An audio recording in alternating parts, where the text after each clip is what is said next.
How to download videos from TikTok. Hey everybody, welcome back to the channel. In today's video we're going to learn how we can download videos from TikTok, so make sure to watch the video till the end. Now, downloading videos from TikTok is also quite a simple thing. All you have to do is launch the TikTok app and you'll basically see this type of interface where you need to scroll through the videos that maybe you might want to download.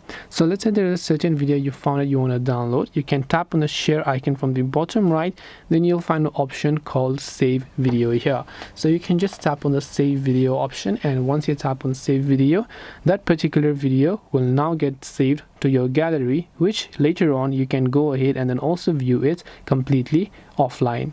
And this way you will be able to download TikTok videos. Hope this video is very helpful. If you have got any questions, then feel free to leave them down below.